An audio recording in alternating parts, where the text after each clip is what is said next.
Dear brave friends of the Kreisky Forum who are facing this very, very hot evening, thank you so much for coming. I'm really, really grateful that you made it, and you will listen to exceptional women who were partly our guests in the last conference that we had in November.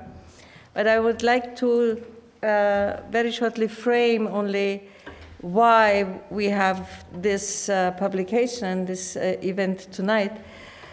Some of you might know that the Bruno Kreisky Forum and I personally, we are committed to women, peace and security since very, very long time. And in this context, I'm so grateful that Ursula Plasnik joins us tonight. Thank you very much for coming. Please give her a warm welcome. Thank you. We were just talking that Ursula, when she left the office of foreign minister, she left a void behind because nobody was picking up what she was doing during her ministership, namely engaging with women, peace and security. I would like to mention, of course, also the other politician who was also together with us in one of the conferences that we organized with Barbara Palmer, who at that time was the president of the Austrian Parliament. And I remember the conference that we organized, and Ursula had one of her keynotes in the conference, was a very, very important milestone in 2015, where to kind of celebrate women, the UN Declaration 1325 on women, peace and security. From then on, we as a civil society, we continued our engagement on this topic and with these women. And we organized seminars, conferences with women from the region, especially I would like to mention two conferences that my dear friend and colleague and curator of this Women in International Dialogue, Viola Raheb, thank you very much, Viola, for being my partner in crime all these years. We organized, and this might surprise you, with the Ministry of Defense, who was taking on the issue of women, peace and security. So there are civil servants in the ministry who take this topic seriously and who help us with money and who allowed us to organize, actually in the last 3 years, 2 conferences. One 3 years ago on with military personnel and civil society people sitting together in the same room. So we had women officers, 2 men officers, because the Algerians decided to send us male officers. So we had women officers sitting with civil society activists in this same room and discussing how to move forward together on this important issue on protecting women in conflict and in war.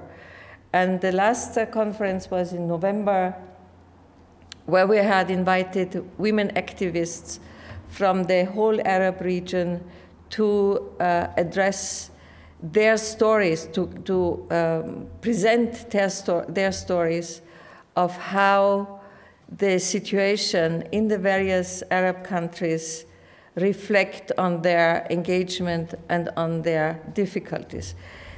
The publication that we made out of this gathering, out of this conference, is ready to be taken by you. We have it in the entrance, so please, with a small contribution, let's say 10 euros or so, maybe you will help us to go on to do this work. And I would like to invite Ursula Plasnik to join me on the podium and address you. Thank you very much.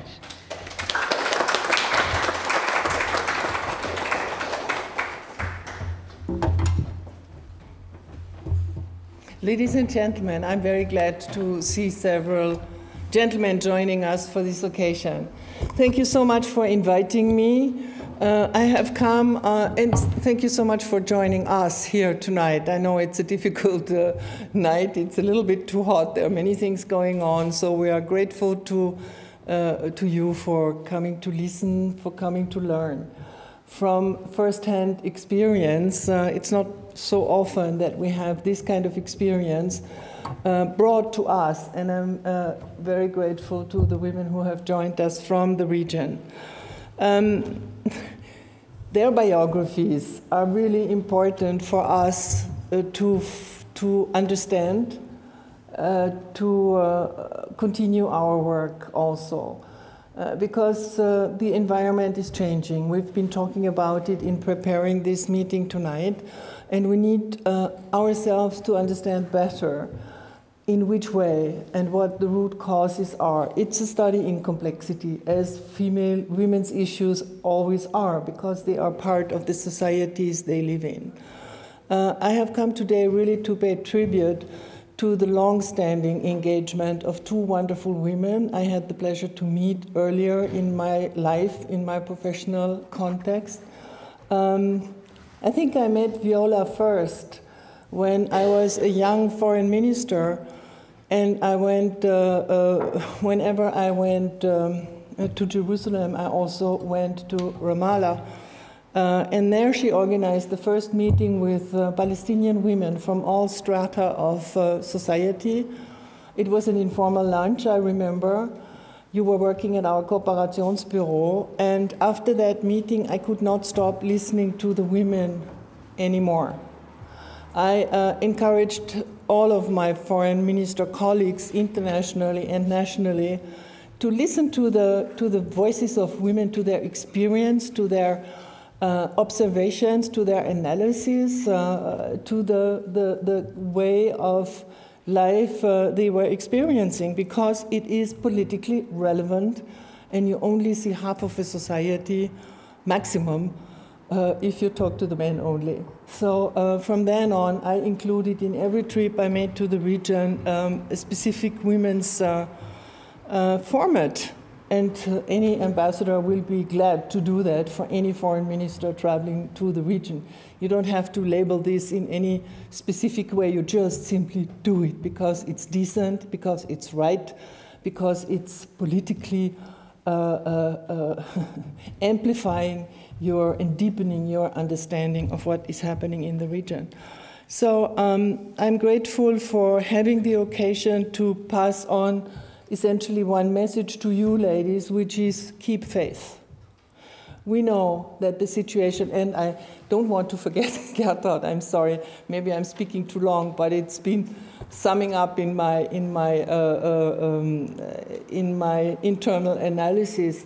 Gertrud Auer-Borea-Dolmo, she has been at the heart also of the efforts that were undertaken in Austria.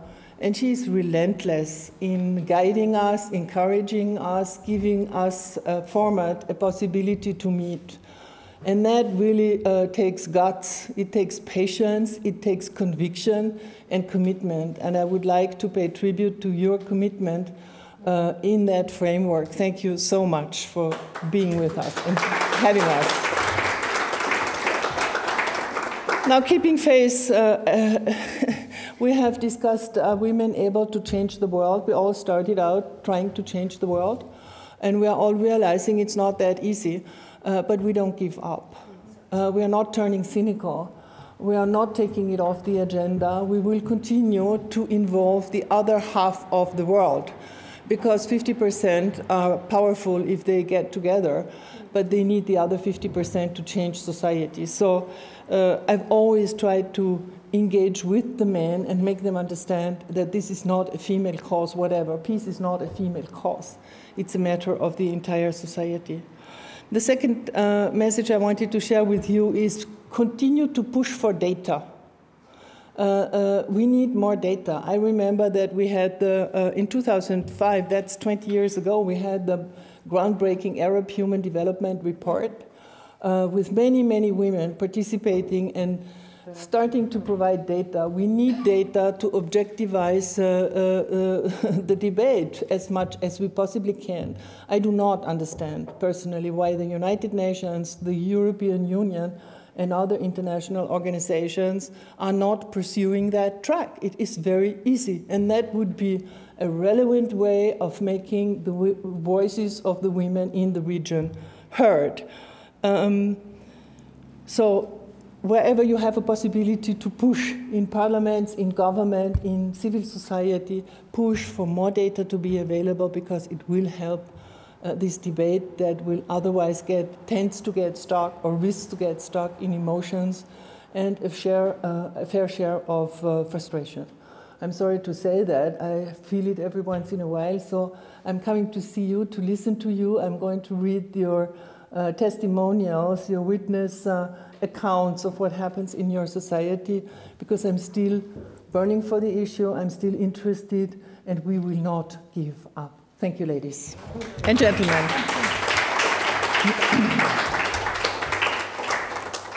Thank you so much. Good evening, everyone, and again, welcome to this book presentation. And allow me maybe at the beginning to thank Gertraud Auer, the General Secretary. This book comes actually as a fruit of a 10-year cooperation between us both on the Women in International Dialogue program. And I'm happy that this fruit is so personal, because somehow it gives a sense of what we've been trying to do with so many amazing women around the globe who are committed for justice, human rights, and equality. I'm also glad that Ursula Plasnik accepted not only to be with us tonight, but also to write the foreword. I had the honor to work with her for 8 years when she was at the ministry. And I remember in each of the meetings we had, when we had the small workshops, which were closed workshops, sometimes only 10 people, she took the time to come and sit, and everybody was totally astonished that the foreign minister can take time to sit with civil society, to hear them, and to have with them lunch and dinner. And maybe it was the most eye-opening experience for so many women that we've invited to Austria. And I only can hope, as an Austrian citizen, that sometime there will be again a place where the agendas of women, peace, justice, and international law will be again on the agenda of Austria in foreign politics. When we had the conference, actually, and this is not the outcome of the conference, by the way, but when we had the conference, at the end of the conference, it became clear that one thing which was essential at the debates was not so much the facts on the ground, because we do know the facts on the ground. We do know how the situation in Palestine is. We know how the situation in Syria is, or in Lebanon, or in Jordan, or in Turkey, or in Iran.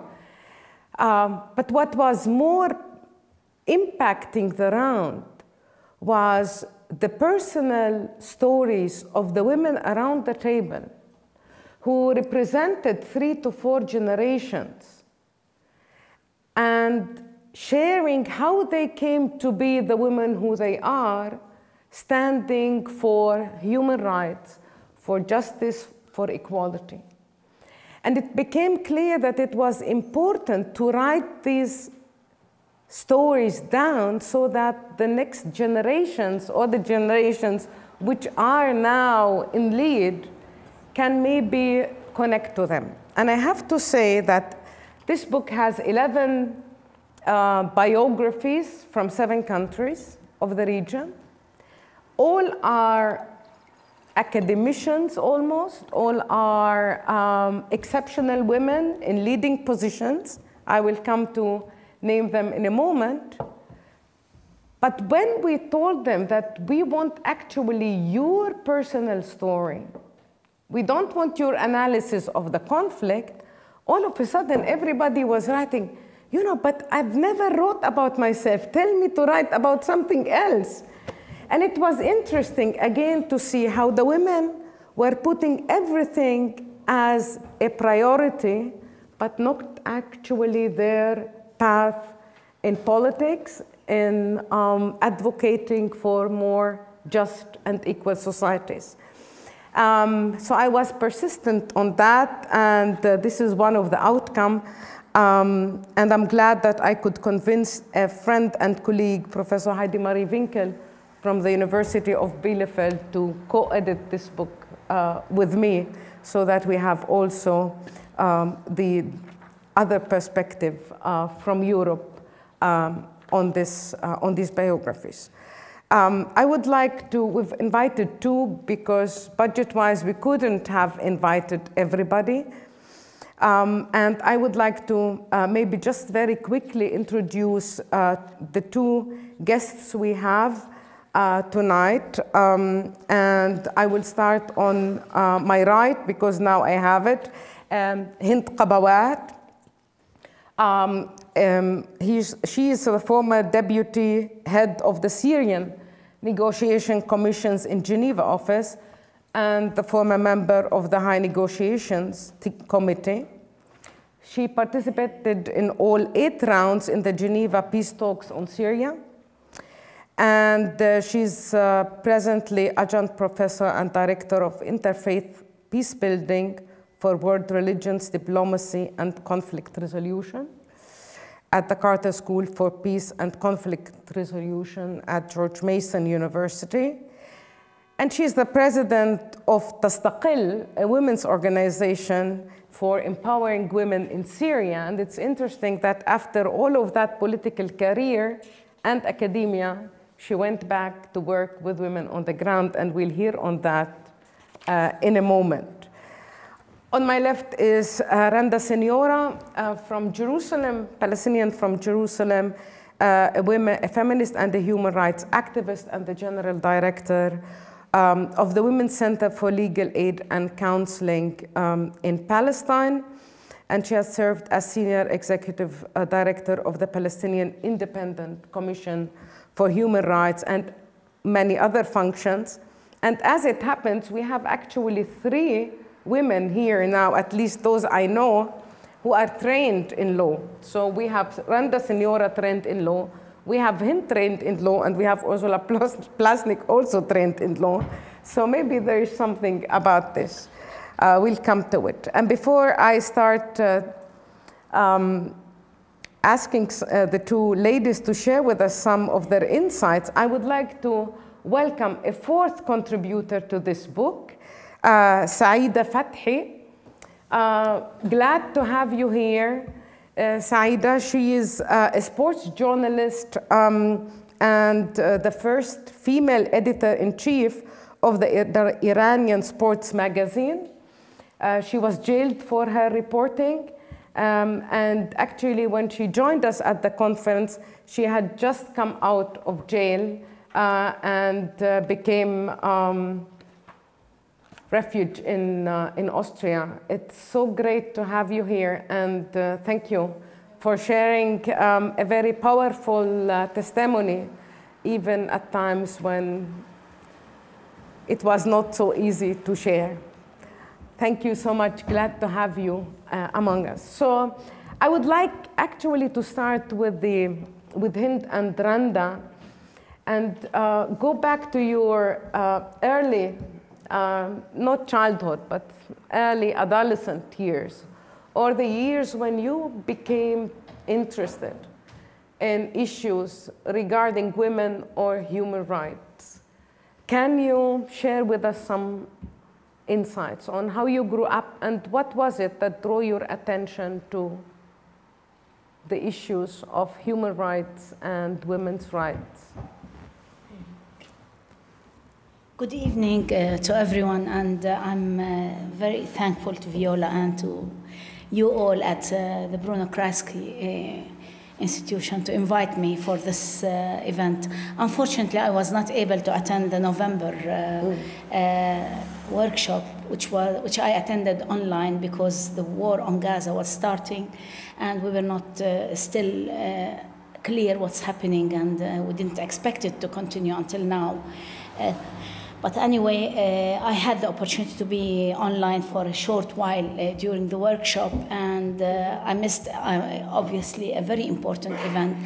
Now, coming back to my adolescence or even childhood and interest in human rights and in women's rights specifically, I think from a very early age, I always saw this discriminatory treatment of both boys and girls in our community. At home, I didn't directly witness that. I come from a middle-class Christian family who lives in Jerusalem, a Palestinian Christian family that lives in Jerusalem. And my father was one of my model persons in my life. I've never looked at him as somebody who was against us as girls, being 4 girls with 1 boy. But definitely, despite that, you feel the sense of the society of looking at boys differently than girls. And from a very early age, I used to argue my cases with my father to my rights. And even he said to me, your 2 elder sisters never did that to me. I never accepted things for granted. Whenever I wanted to do something, I said, we talk, we negotiate. And if you convince me, I will give up. And every time when we discussed, why you don't want me to go to this place? And I will argue my case. And he said, you should be a lawyer. And why, I don't know why I put myself in a situation where I discuss with you. Okay, do whatever you want. You convinced me. So from the very beginning, I think I had this feeling that I have to defend my rights. I mentioned that in my own biography, one of the very conservative male members, a cousin of my father, who was like all the time complaining of me wearing shorts in public transportation. And I used to go in front of his office, take the bus from the other bus station, which was near our home, in order to show him that I'm wearing my shorts. So it was just to defy him, because he has no right to say that I shouldn't wear my shorts and that boys can do whatever they want and girls not to do that. So I think from the very, very beginning, I thought that there is somehow in our culture, in our religion, in our society, discrimination against boys, against girls compared with boys, and that in that environment we are a little bit constrained, and there's something that is shameful that we shouldn't do, quote unquote, while boys are given more freedom to movement, to be late in the night, to come, and so on. From the very beginning, you feel this in the everyday life. Having a new child in the family is always preferable to be a boy. This is becoming very known, although now it's changing perhaps, but still it's very enjoyable to have a boy compared to a girl. And therefore, we knew that this is very much enshrined in patriarchal structures in our society. I grew up gradually to understand it and to see that as human rights defenders, we have to fight against that. And I think from a very early age, I continued all the time fighting for other people's, other women's rights, and everything I looked at from this gender lens. I don't know why it comes by intuition, because it comes from living under a situation where you see that you are discriminated against, and therefore you have to fight against that. So all through my life, wherever I went, even in male-dominated human rights organizations, I was bringing in the gender component, because I believe that mainstreaming gender equality is not going to happen only in feminist and women's organizations. It should be really mainstreamed every aspect, every place, and every aspect of Palestinian life if we want to really sense the change and feel the change. Thank you. Thank you, Randa. Hind. It's hard to speak after. First of all, thank you for inviting us today. Thank you for coming, and I know it's hot, but compared to Gaziantep and other countries, it's spring, so enjoy. It's spring. It's spring. Anyway, I just want to say that I'm from Damascus, and if you know Syrian, where we love politics. This is politics, this is our life. So you go to a taxi driver, they speak politics, and I remember my father used to tell me the story when they want to do the united Arab country between Egypt and Syria. Jamal Abdel Nasser, the president of Egypt, and Kuwatli told Abdel Nasser, good luck, you're having 6 million Syrians, they all want to be president. So this is us. We have always this political debate everywhere we go. And my father was a diplomat and lawyer, and my mother was a professor. So we come from a middle-class educated family. We raised to debate. We have always people for dinner. They're from multicultural background, multi-faith religions. We talked, and I was listening to them, Viola, all my life debating. It's a police state, but nevertheless, there is always somewhere there a safe place for people to discuss politics. And I loved politics, and I want to be always the revolutionary woman. And even in the school where I went to a very privileged school, and they're all from the government, I used always to stand for the right. What is right is right, what's wrong is wrong. And my parents, they were very scared about my attitude. Because, you know, being raised by a mother who's a feminist, but also a father who supported my mother in all the way, and he's also a feminist. So this is also a combination between family in Damascus. They believe in social justice, equality, and I remember in the 80s, yeah, I'm from the old generation here, when they had a problem in the street and the regime wants to lift the veil from the Muslim woman, my father, I was with him in the car, he got very upset, and we got some women in our car to take them home because he thinks this is wrong. People, they should respect other people's religions, and we shouldn't interfere. Anyway, my father didn't want me to be a lawyer. He knew that I'm a troublemaker, and he fought me with my mother, and they want me to study economics, in which I did, my first bachelor.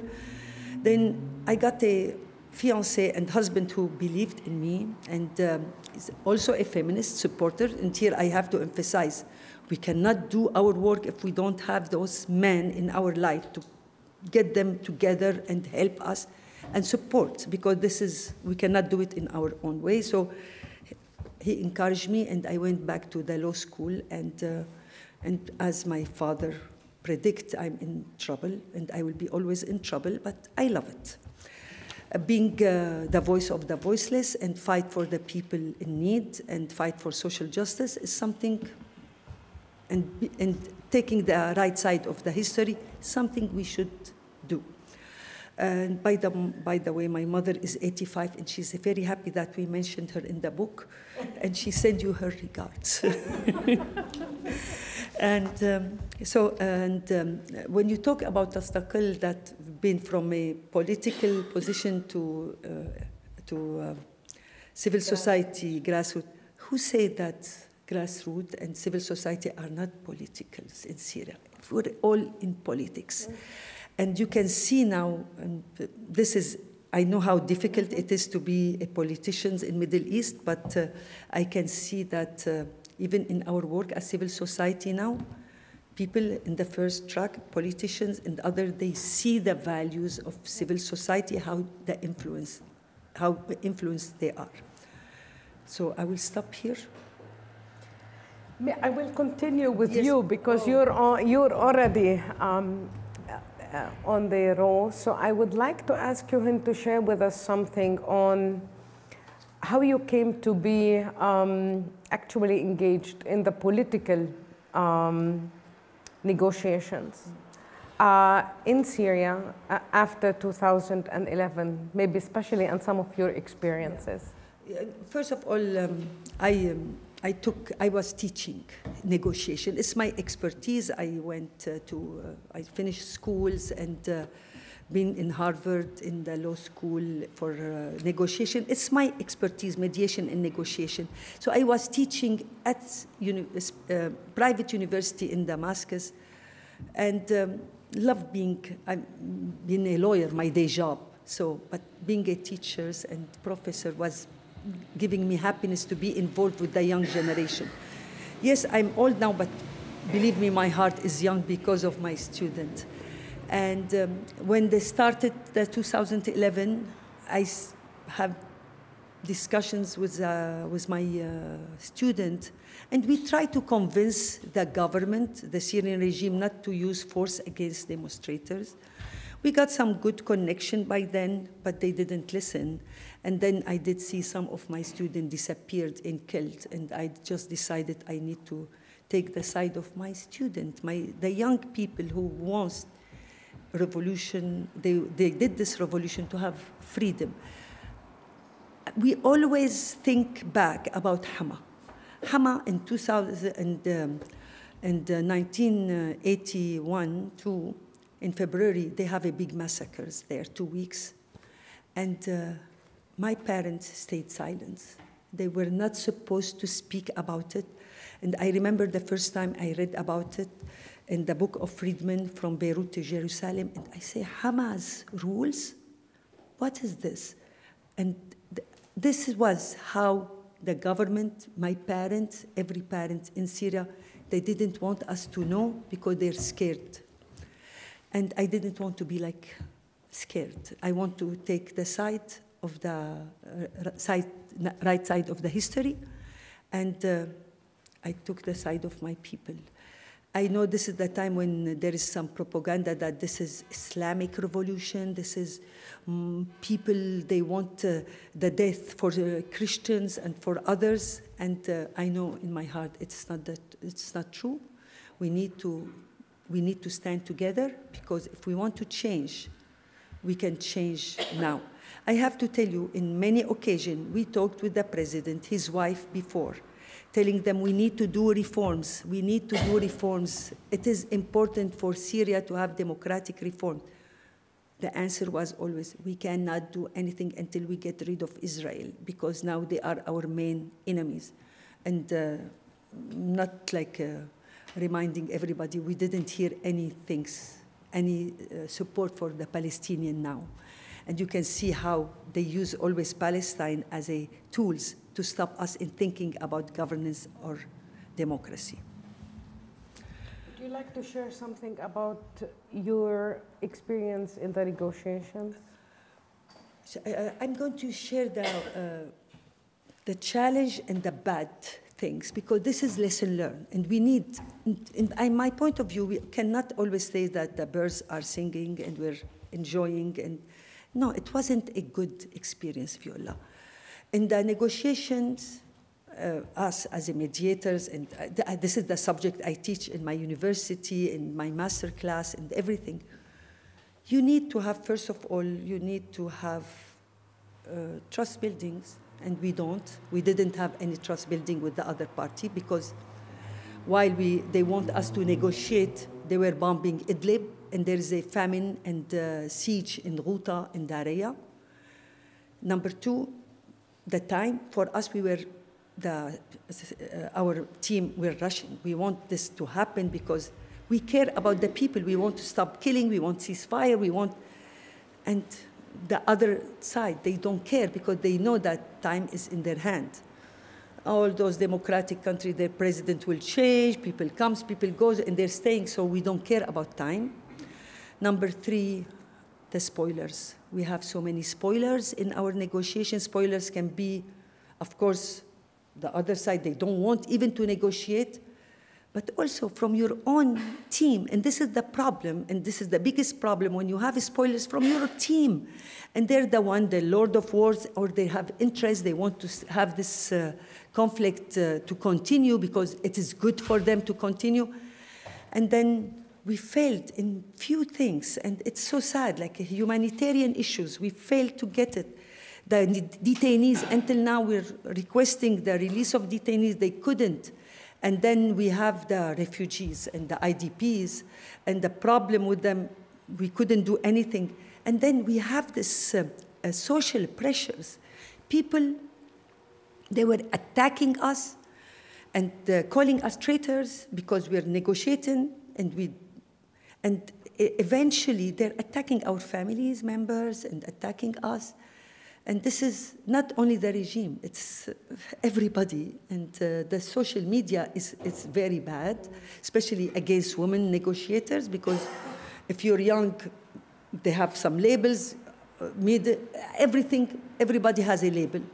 So this is the bad things, and you end up like sitting there and saying all this 8 round, and we tried everything. We tried for basket, we tried a technical team, we tried to convince, and we have a good mediator then. In my point of view, he's a good mediator. I know many people, they were attacking him also, de Mistura, but he got some ideas, and mediators should have ideas and options, like, but then we end up now with 5 years, we have nothing happening. It's like Constitution Committee didn't go anywhere. And here I need to emphasize about the international and the regional intervention and the pressure we have. Just imagine the map of Syria and all those countries around, and then in other country, layers of country, like we have Turkey, Iran, and we have Iraq, and then we got Jordan and Lebanon, and then you have the Russian, you have the Iranian, and you have the US, and you have the EU, and each one of them, they have their own agenda, and just imagine we're sitting there, and we've been pulled like from each of those countries. They have their own agenda, and us, we want our country to be safe, we want to save lives, but apparently we've been pulled and pushed, and this is also part of the failure until now. We have a problem with the Russian and the US. They cannot meet now, so it's reflecting in our negotiation. We have Turkey and the Iranian now, and now the Saudis. I forgot to mention Saudi before. So those countries, they all have their own agenda. They're not together they didn't agree about anything and nothing.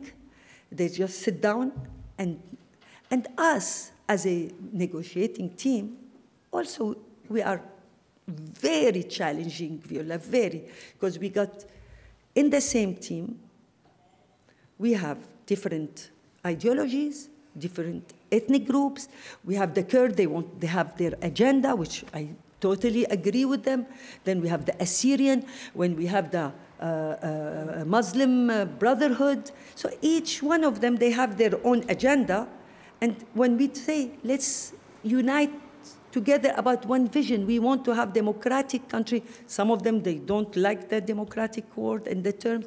So it's been very difficult, Viola, to get people together. So you're not only you want to negotiate with the other parties, but you have also your own, we're not together. Yes. So there is mistrust between us, mistrust between them, and mistrust with the international and regional. So we end up all those years coming to Geneva, going, and no result. And we don't want this political solution or the process to stop. Just make sure in every time in the future for any conflict, if the negotiations stop, it will be very hard to get it back. So we have the UN Security Council 2254. It is there.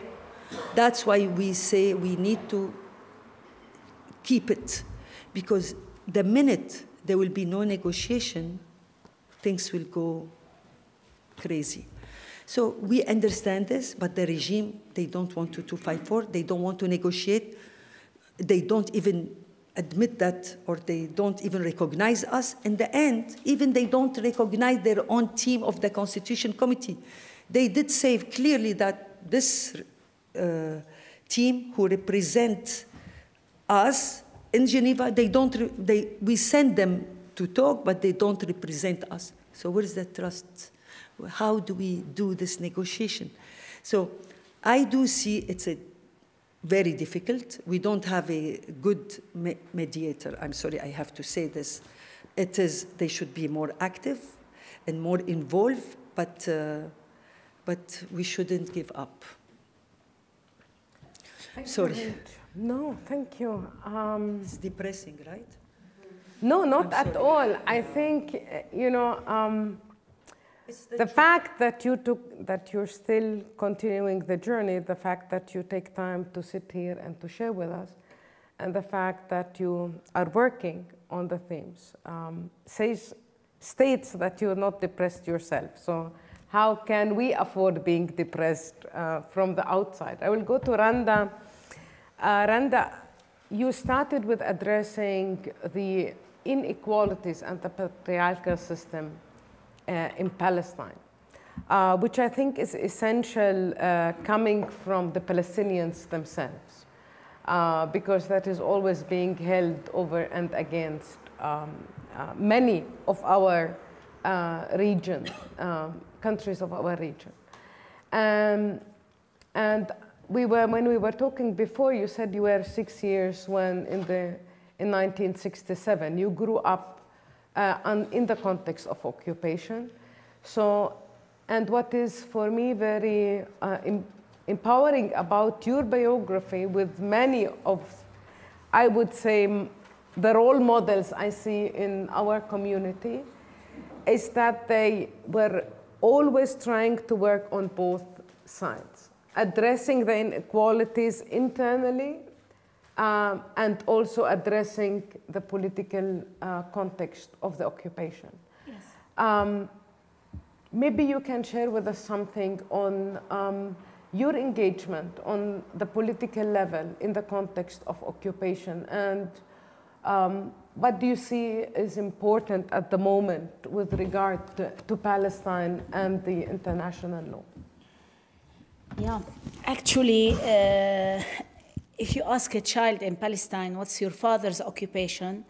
Immediately he or she will answer, down with occupation, because in our mindset, we are politically engaged and politically involved, everybody of us. As Palestinians, on daily lives, everybody knows that we are living under continued Israeli military occupation.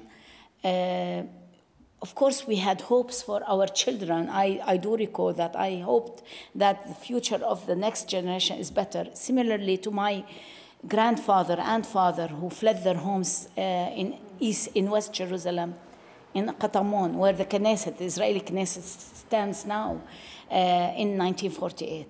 So the Palestinian people grew to the stories and to the narrative of their parents and grandparents who fled their homes.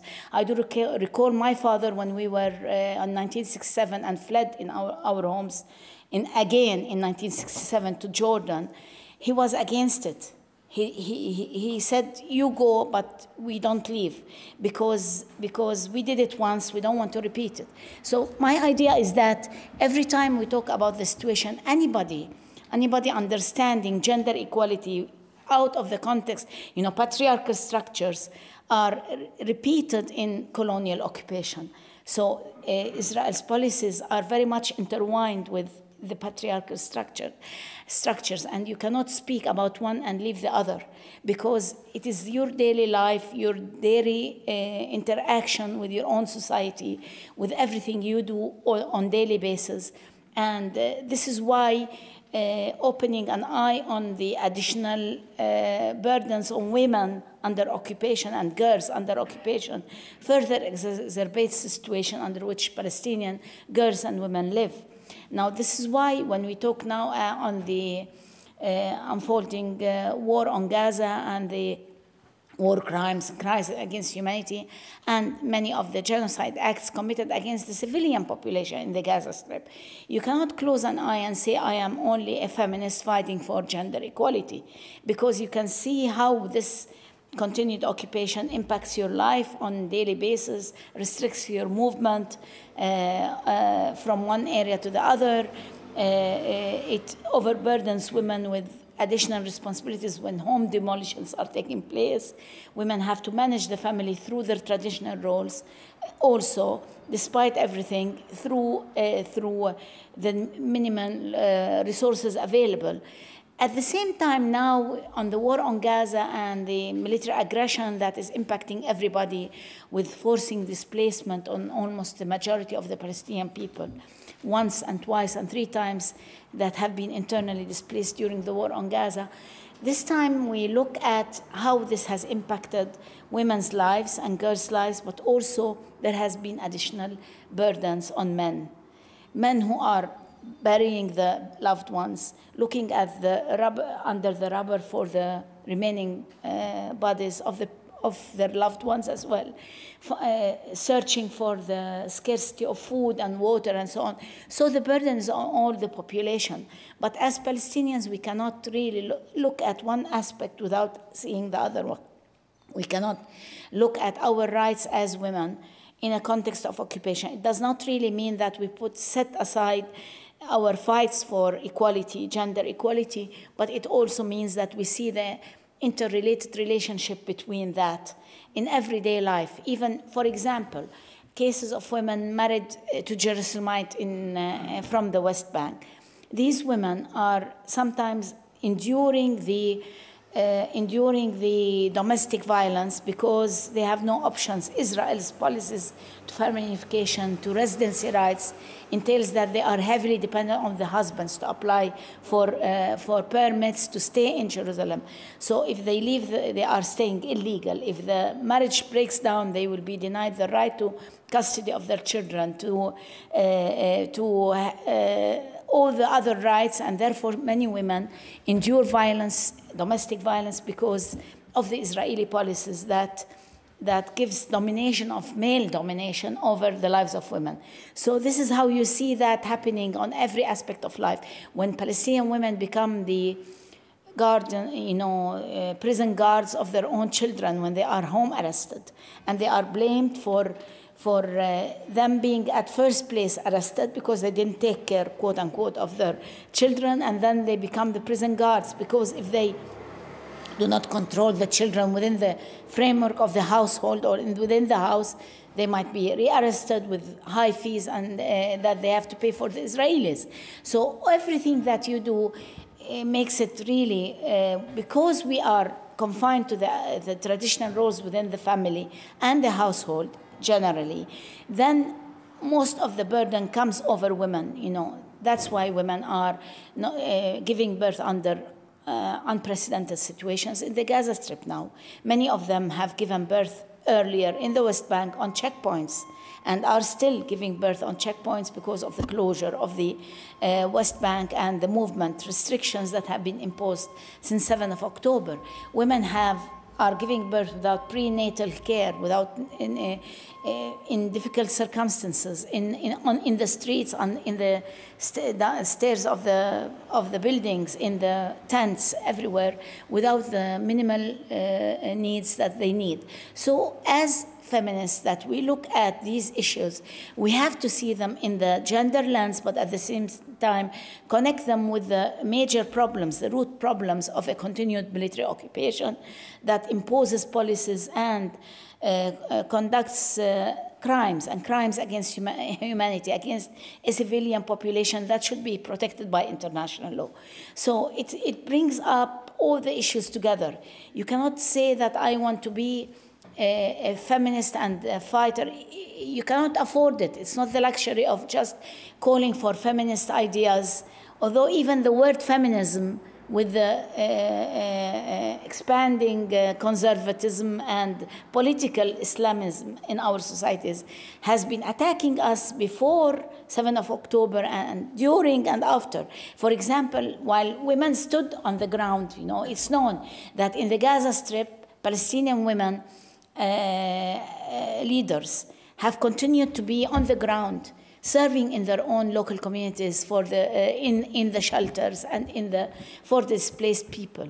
They did not go to conduct advocacy at the international level with the ICC, or International Criminal Court, or the ICJ, the International Court of Justice, or in Geneva and New York. They stayed on the ground to provide the needed humanitarian needs of the people and women's needs.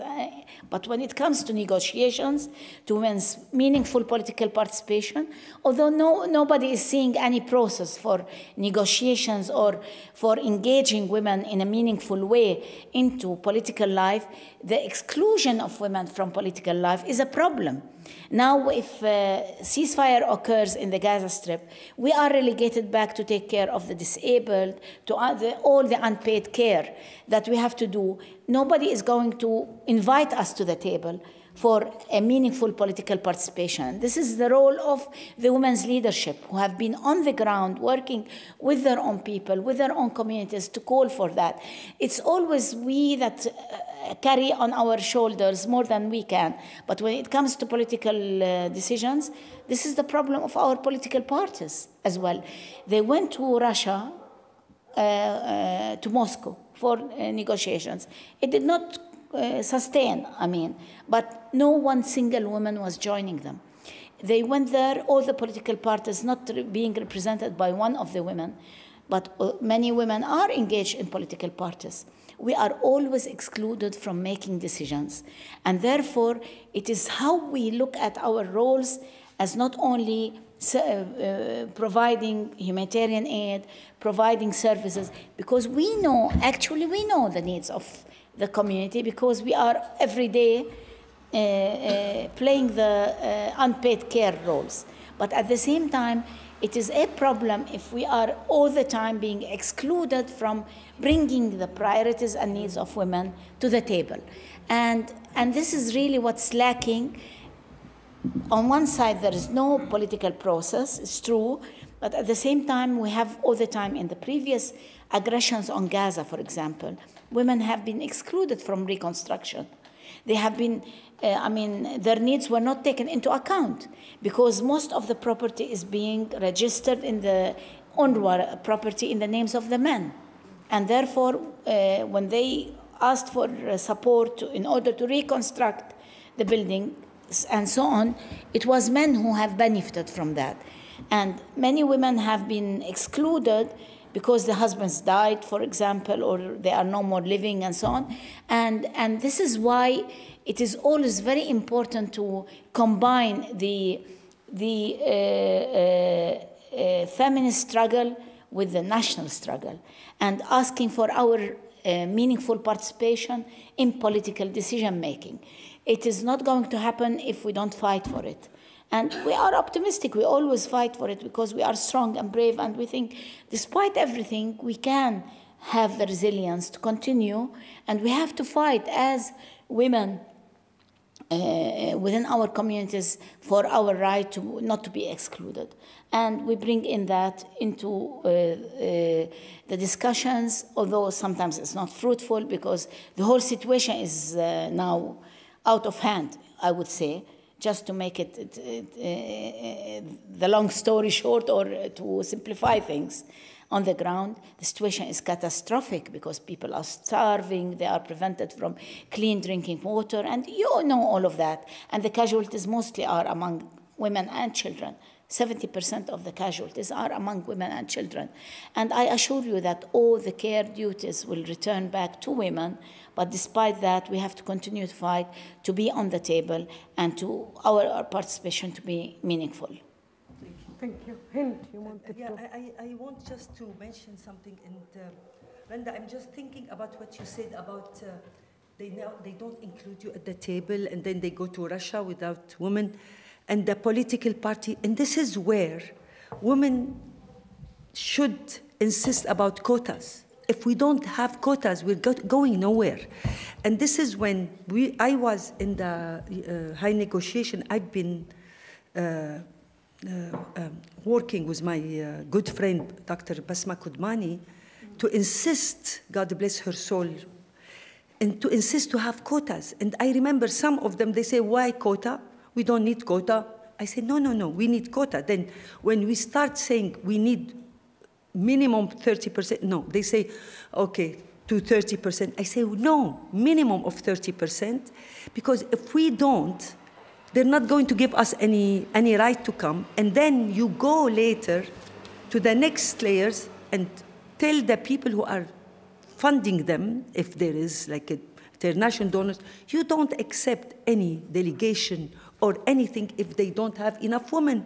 And this is out of question because they have this tendency to exclude us, or later, and I've been through this with Basma and others, when we fight for our right to be in the meeting, they look at me and they say, can you write the minute of the meeting? I say, no, no, no, we're here together. Why do I have to write the minute of the meeting? So they got this culture that we're there to write the minute of the meeting or write us the report. No. So you need to be strong, and the quota is important.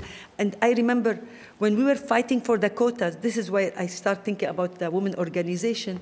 I remember some of the armed group, they say, we don't, why, do you have enough 30% of women in Syria can take this position? I look at him, and he said, do you have their CV? And I look at him and I said, do you have one? Of course not. But I just bite my tongue, and I say to myself, I'm going to start training women, young women, to be politicians. And when you say we want quota, we're having more than minimum of 30%. We're going to have 50%. And this is now Marie-Therese is here, and she can ensure how many young women politicians we have, because we have to fight for quota is important. International community, they should support you in this. No more any funding for any project if you don't have women and male together. Now the trend is... so, sorry. No. Can I... Yes, please. The trend is even now to speak about gender parity. And gender parity is the right thing, 50-50%. You know, we want 50-50. And therefore, we have to fight, since we are the 50% of the community.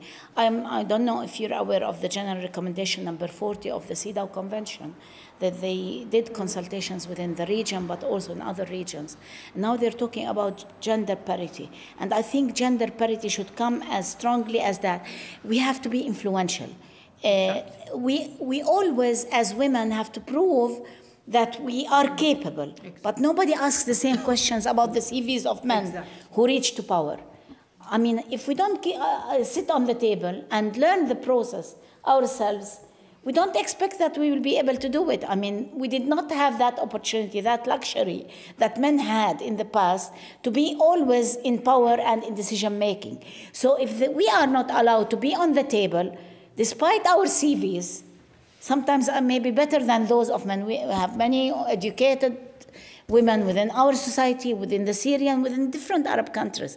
But we're not given the opportunity because we are always expected as women to prove ourselves whenever we want to do anything, while nobody questions the capability and the qualifications and competency of men reaching to power.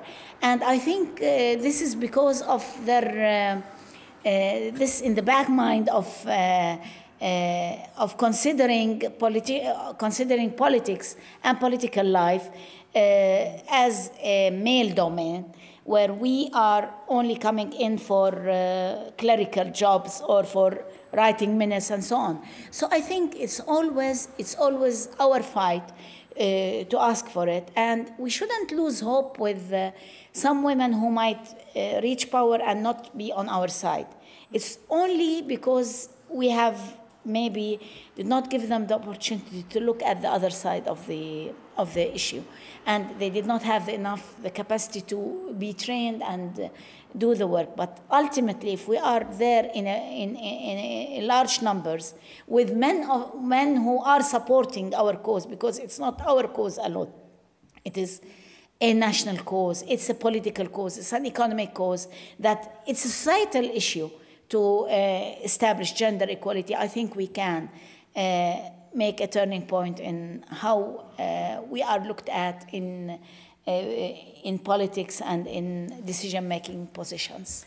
I have a last question, because before I ask Heidemarie to reflect on it, In both cases, actually in Syria, we've been having 13 years now. And I think we don't hear, at least in Austria, it's not in the news. So you say, they are sharing Idlib, nobody hears it. And I think Gaza has become normal. So if it's not, I don't know, 100 in numbers, in 100, it's not even reported. So there is the sense of the hypocrisy in the international community with regard to upholding international law and human rights. And it's not only you both, actually all 11 women who wrote in the book addressed this issue. And some went up to say even, if Europe or the US wants to give us only money, we don't need the money, as long as they are not backing our fight for rights and life and dignity. Can you maybe share very shortly on what do you see, what's your intake on that? Very shortly, both of you. How many minutes? 1.5. Okay. Part of my teaching is humanitarian law. And humanitarian law is all, I'm not going to lecture you, which I love, but I can't. She won't let me. It's about protecting lives, about protecting hospitals and schools. I've been challenged last year so many times when I'm lecturing my student, stop being hypocrite. You're teaching us something, it's not happening. Apparently, this is my student, even my American student, by the way, they say, it's not happening. And I need to tell them again and again, bombing hospitals in Gaza is not okay. Bombing and hospitals and schools in Ukraine is not okay. We need to emphasize on this. And this is the problem. We're getting very much into why this is happening, why they are treating us like second-class citizens, why our life doesn't matter. Even in the US, Black Lives Matters, and we're very impressed, and I'm part of this, and we love it, and in my university. But now, even in my university, I have to say, they're not saying anything about this conflict. And even it's a conflict resolution institute. We didn't even have this courage to put both sides together. So this is the hypocrisy of why our life matters anymore. So we need to think about it, and we need to think about we cannot discriminate between lives. They should have humanitarian law for everybody. We're all equal under the law. We don't have second-class citizen, third-class citizen. We should be all together. And I have to go back because I know she won't give me time to say one thing regarding CEDAW and gender. In our teaching in Syria, we don't use those names. We practice it, we believe in it, we teach it, but we rebox it. Because gender is about, like, what is gender? It's about... exactly, thank you. And what is the CEDAW, So we do rebox it, so we change names. So I find this very useful in some radicals area where we cannot teach this word. We practice, we do things, but we don't call it by name. And I'm stopping here. Yeah, Are you proud of me? I'm always proud of you. Actually, Randa. Despite, we have now a lot of discussions about the need to have shifting paradigms, in a sense that after seeing the Western countries, the northern countries, who have been preaching on us on human rights and humanitarian law, international law, are now refraining from respecting international human rights and humanitarian law in the occupied Palestinian territory. First and foremost, while the catastrophes mostly are happening in Gaza, under the cover of what's happening in Gaza, there is the other parts occupied Palestinian territory that are facing a lot of subtle attacks and atrocities that nobody is talking about anymore in the way they used to do. First and foremost, we have to insist that we're talking about the right of the Palestinian people to be free from being under occupation. We have seen shifts in the world, the movement of the students in the United States, the popular movement around the world in the Western countries are indicating that the Palestinian question, despite all our suffering, has come up to the surface and became important, that freedom and the ending of a prolonged military occupation has become more and more an issue on the table. So we have to build on this positive thing and perhaps shift our paradigm to focus on the people who could maybe influence their governments. We should not take on our burden everything. You know, what's happening in the streets of Europe and the United States and many Western countries is something that we should not overlook, because it entails that the people are asking for different issues than their own governments who are in power. And therefore, we shouldn't lose hope for the future. And at the same time, I think that we cannot do without using these tools that we have used as our reference point. We have to engage with the mechanisms of international mechanisms of human rights, whether treaty-based or not treaty-based, although we know that they have their shortcomings. But at the same time, these have initially been set. We should go back to history, I always say that.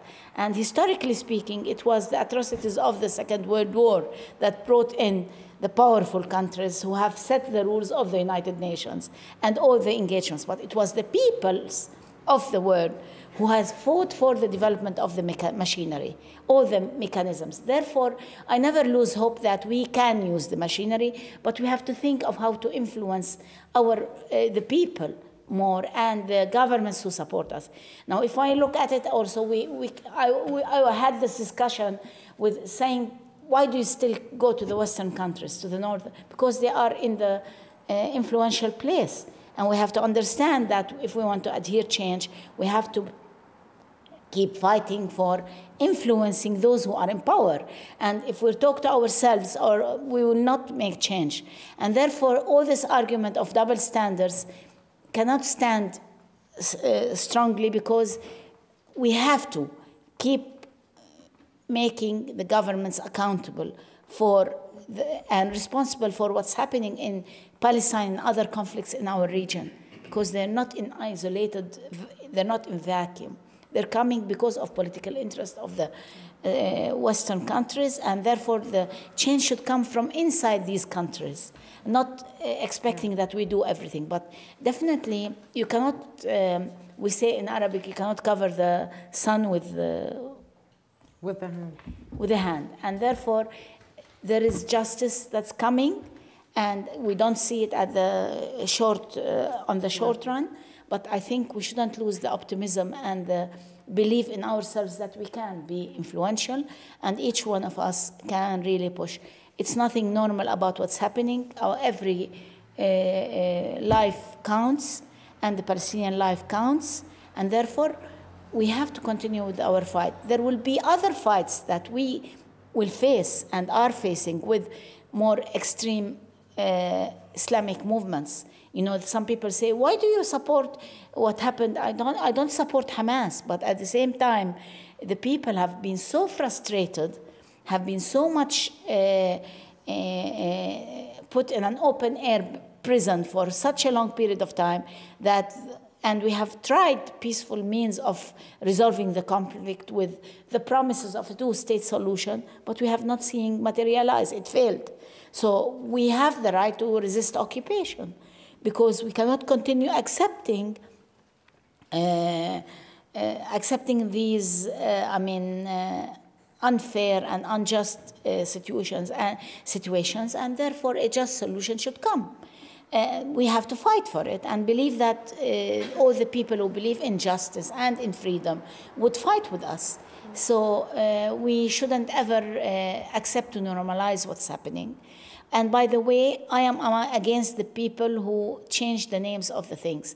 I always argue, for example, why do you say Convention Against the Elimination of All Forms of Discrimination Against Women? So if you don't accept non-discrimination, are you with discrimination? I fight from the same token, because I don't want this to be dominated by those who want gender terms or gender equality, or I always continue using them and very strongly and arguing that if we speak about them because we want justice, we want equality, we want a better world for all of us. And therefore, if we say non-discrimination on the basis of being on gender basis, it's not because we want to adopt Western terms. We should not allow the domination of these words by the Western world and establish the argument or the narrative of those who are using it in a negative way.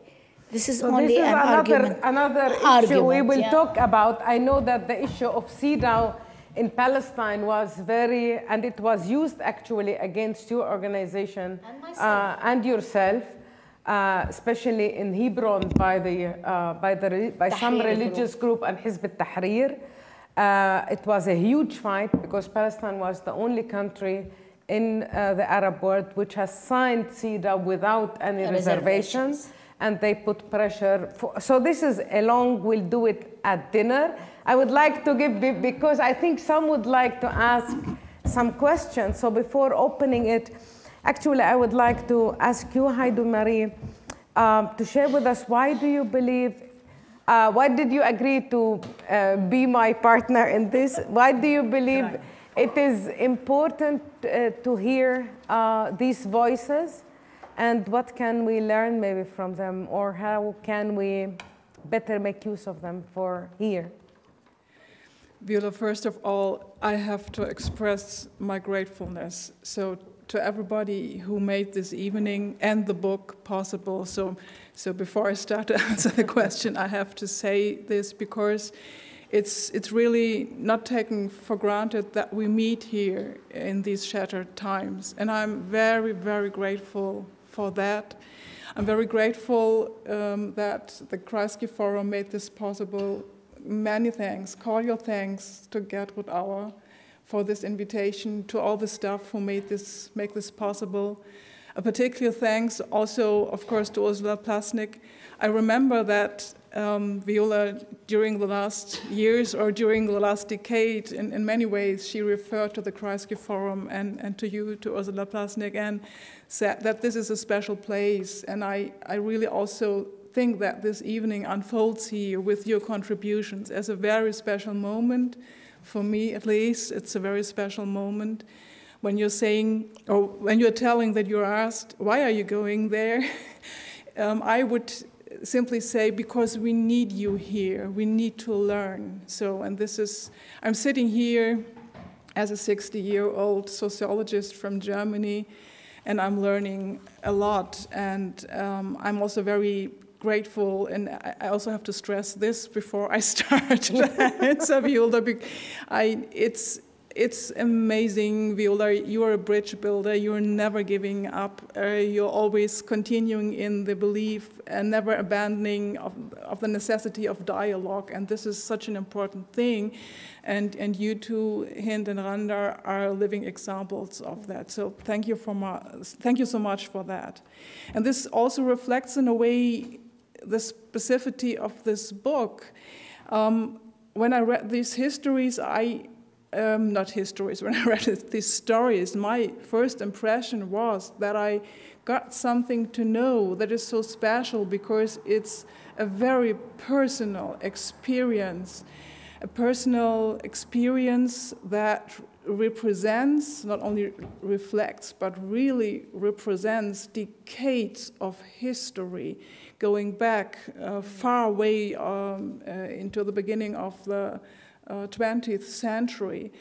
The stories span life stories that start under colonialism. Lilia Labidi, who is the first, which we choose to be printed as the first starts her life and also her story under colonialism, and what structures our societies here in Europe, we are not aware of that, is still that we are living in a post-colonial time.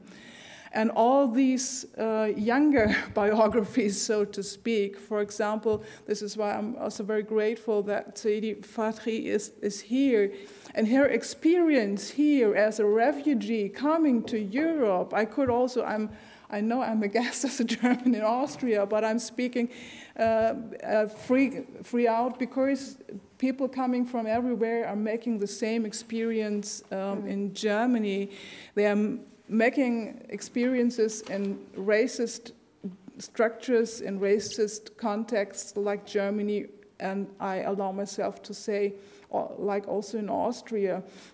And that is the fruit, so to speak, in brackets, the fruit, in quotation marks, the fruit of colonialism. We are still very much close, and I'm saying this also as an academic who is interested in the way how our orientation is shaped. Our orientation is still very much shaped by these racist figures, how we address each other.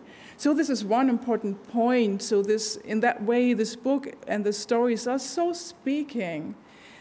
And what I also find really amazing and also helpful in a way is that, and I have to tell this first, I heard a lecture, and the interesting point is that it was a lecture by a Chinese political philosopher. And this was a lecture about democracy. A Chinese political philosopher taught me a lot about democracy because he made this differentiation between the institutions of power, I mean the democratic institutions, and the democratic spirit of the people. And what I see here in these stories, and when I listen to you, there is so much overwhelming, intense democratic spirit. And that means we have to shift our image. You are asking also for paradigm shift. So we have to shift and change our understanding totally. We have to turn it upside down because there is much more democracy in Middle Eastern societies. There are democratic societies, democratic people. Just let's not only look at the institutions, but let's look at this democratic spirit. And you are an amazing, wonderful, admirable examples for this democratic spirit. And what I'm saying now, what I'm going to say now is a little bit more academic in a way, because I'm coming from a background where I was very much interested in the way how far we maybe nevertheless share something. So that as women from various places, we share something important that makes, I think that makes in a way also women's political biographies enormously relevant. So what we share definitely is, and also your stories reflected this, what we share is that women's and gender rights are contested. They are contested in a very new way, at least since a decade, by right extremist, authoritarian, fundamentalist movements, parties, and groups in our increasingly nationalist societies. And this is something we share, so that might something we could also take as a basis. So, and this is so alarming because what we considered as taken for granted here in European context, that there is a general societal consensus about the necessity of gender rights, gender equality. But this, and this is the strong thesis I have, or working hypothesis I have, is that this consensus has gone. So the question of women's status, of women's rights, which was once the hallmark of all post-colonial nationalisms, has evolved into a very new and contested understanding of gender. So this is what we envision every day on a daily basis. Also, I, for example, at my little small university in the little town of Bielefeld, where I come from. So, and I think a challenge we share is that, as a consequence of that politics of gender get embroiled, so to speak, get embroiled in struggles over identity, get embroiled in struggles over identity and legitimacy. But, then there is a but, I think it would be premature or a premature response to assume that the challenges for women in the MENAT region are founded or structured in the same way than in European contexts. And to understand this political and social situation of women's life worlds in this region, we need to take into account what I would call an Oriental bias. I know this is a big term. This is a big term, but for me it's an overarching term that includes a lot. I think we have an Oriental bias. The Oriental bias, for example, is something that I see on a daily basis right now in Germany when Palestinians decide not to talk about their situation. Because this is a reaction of the way we categorize Palestinians, like we categorize other people. But this Oriental bias includes much more. It includes the culture of dominance, our politics of hegemony, and our geopolitics of knowledge, and both of you contributed also to this, our geopolitics of knowledge, our economic and our renewed militaristic geopolitics. And I think this is really something which is worrisome, and at least it worries me. So what I want to say, or what I try to put it now in other words, is that the stories urge us to ask how we Europeans in Austria or Germany, how are we involved in the realities of the women's political biographies in the MENA, namely, for example, with the effect of a twofold burden, which you also talked about. There are the contestations from within, so to speak. This is one burden, but there are also contestations from outside, just to put it neatly, yeah? And as we are living and acting in these transnational constellations, it's not really clear for us anymore what our daily life, our daily politics here mean at a certain point for the politics in Middle Eastern context. Yeah? And this is actually, Randa, you gave various examples for that, and you too. So I would say that in order to understand these realities, we have to take into consideration that, and now I'm quoting Audre Lorde, there is no such thing as a single issue struggle, because we do not live single issue lives.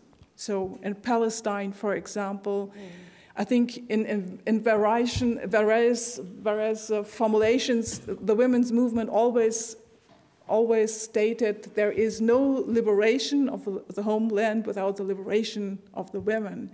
However, there is also no liberation of women without the liberation of the homeland. So, and as long as there is an asymmetric geopolitical, political perspective, yeah, we won't have both, yeah? And everything, Lilia Labidis, for example, focusing also on this in the book on this point, as a consequence, every intervention that intends to make women's lives better, every intervention, whether in Afghanistan, Iraq, or wherever, you all know this, or is only increasing the precariousness of women's situation. So, and that means if we want to support and really want to support and help women, we have to support. Yeah, while I'm saying it, I understand that I already phrased it the wrong way. I wanted to say we have to support the whole societies. No, we have to change our politics. We have to change our politics here in Western Europe or in the EU at large. So, and as I said, we should not only consider the geopolitics of the present, but also we should also look at the past. And I still want to emphasize once more that this past still shapes the conflict constellation in the MENAT region until today, and that is colonial history.